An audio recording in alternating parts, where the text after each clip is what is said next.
Salam PGRI, PGRI selalu di hati. Perkenalkan, nama saya Rominta Karo-Karo STH, asal sekolah SDN Impres Bentean, Kecamatan Banggai Selatan, mempersembahkan video pembelajaran coding dan kecerdasan artifisial kelas 5 fase C. Terima kasih, selamat menyaksikan.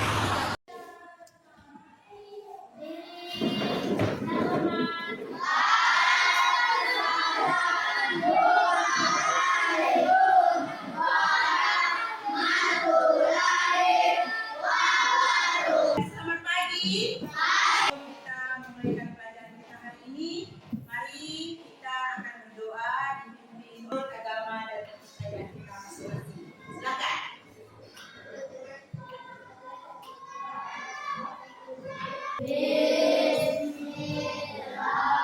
Kita belajar tentang berpikir komputasional sebagai dasar coding kecerdasan artifisial.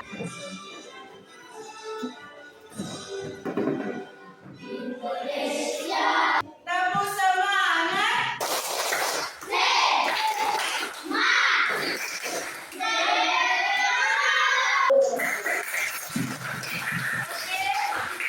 Hadir semuanya?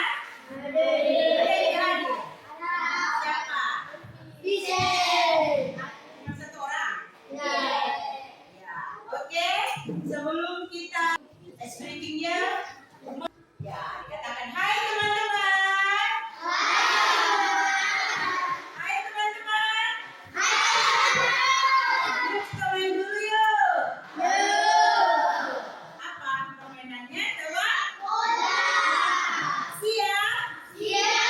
Pola. Perhatikan gambar ini. Pola ini sudah?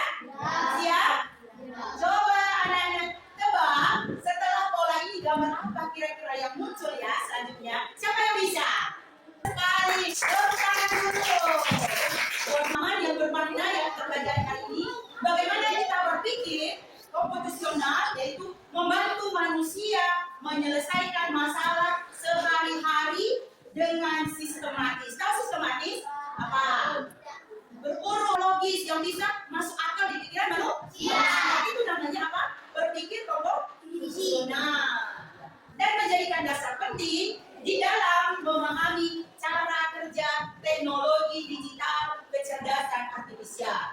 Pelajaran kita, materi kita adalah apa? Coding dan kecerdasan artifisial. Maka awal yang harus kita pelajari bagaimana kita berpikir secara sistematis, ya, secara logis untuk menjadi dasar pelajaran. Siapa yang di sini pernah mencuci tangan? Angkat tangan. Iya. Atau memakai sepatu? Ya, ibu mau tanya kalian juga. Kalau cuci tangan, bagaimana urutannya? Menyalakan keran. Menyalakan keran. Membasuh tangan. Kalau memakai sepatu, bagaimana urutannya? Pakai kaos kaki, apa tadi? Pakai sepatu. Pakai sepatu. Iya. Mengapa penting mengikuti urutan langkah saat melakukan sesuatu? Kenapa kira-kira?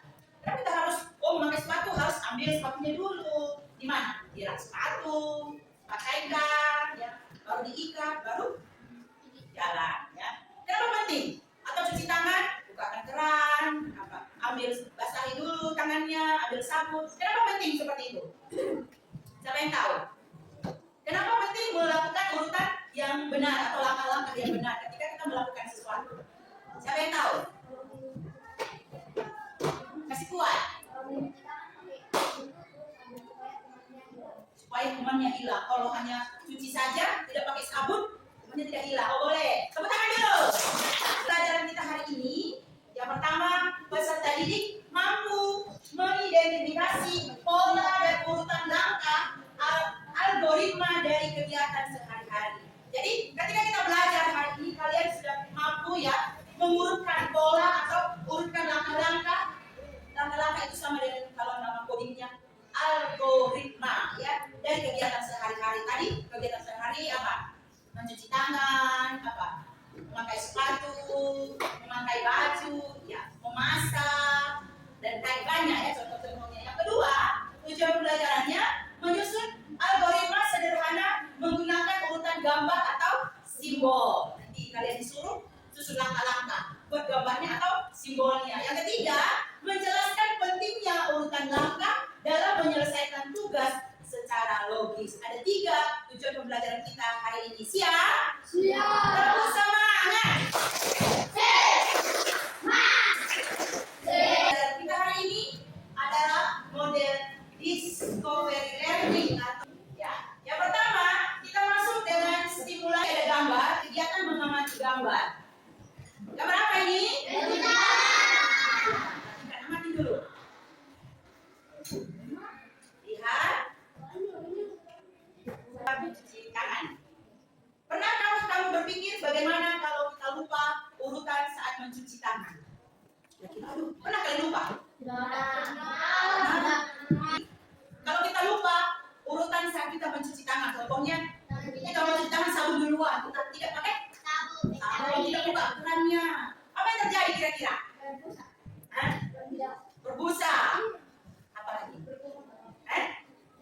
Ayo, tidak apa-apa. Apa penting mengikuti langkah-langkah secara berurutan saat melakukan sesuatu. Yang pertama, tadi kalian sudah sampaikan, untuk menghindari kesalahan. Kan urutannya harus buka keran dan sebagainya. Supaya kita lakukan langkah-langkahnya untuk menghindari ini. Menghindari kesalahan. Paham ya? Supaya kita tidak salah-salah. Tiba-tiba kita ambil sabun belum bukan keran. Dan kesalahan ini. Paham? Yang kedua, efisiensi waktu untuk meningkat. Kalian sudah paham hasilnya akan pasti bagus ya. Coba kalau memasak nasi, ibu mau kasih contoh. Memasak nasi apa yang harus dilakukan dulu? Beras, yang cuci beras apa? Orang yang ada ditapis dulu. Ya, tapi sekarang tidak perlu ditapis ya, beli langsung di pasar, sudah tinggal cuci, ambil rice cookernya, apa lagi? Dicop. Jangan lupa amanan, pasti aman kalau lakukan langkah-langkah dengan benar. Jadi dikatakan bahwa kita harus menyadari menyusun langkah secara urut membantu menyelesaikan tugas dengan cepat. Kumpulan data. Ya. Di sini di LKPD yang pertama, kalian disuruh siswa melakukan pengamatan terhadap gambar atau urutan aktivitas mencuci tangan dalam kelompok kecil. Kalian sudah membuat kelompok-kelompoknya, baru nanti didiskusikan ya.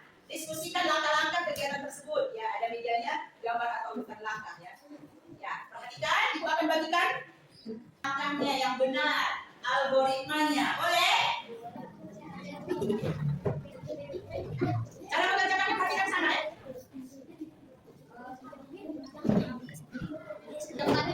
Yang lain dengarkan, suruh. Suruh suaranya.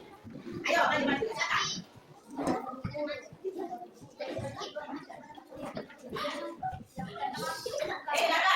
Ya, bagaimana?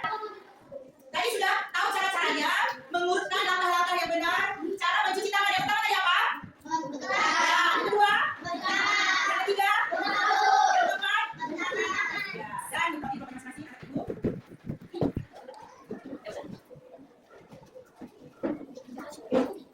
Ya, tadi sudah semua sudah mengerjakan KPD-nya, sudah membuat urutannya semuanya sudah. Kita mau verifikasi dulu kegiatan kita hari ini. Ya, tadi sudah membaca kesimpulannya. Apa itu pola? Mengapa penting menyusun langkah-langkah algoritma? Pola adalah perhatikan rangkaian atau urutan elemen yang berulang dalam suatu sistem. Itu namanya pola. Paham? Tadi kan disuruh kalian membuat gambar atau poster dari 1, 2, 3. Ada urutannya, itu namanya pola. Ya. Pola dapat ditemukan dalam berbagai aspek kehidupan seperti matematika kita tahu, mau seni kita tahu, mau IPA kita tahu, karena kita tahu langkah-langkahnya, cara-caranya. Ya, pengembangan keterampilan berpikir kritis dapat mengenali pola siswa belajar untuk melihat dan keterkaitan antara berbagai elemen. Ibu tutup. Sudah jelas semua? Sudah paham tentang algoritma? Berpikir secara komputasional? Ya, minggu depan kita akan belajar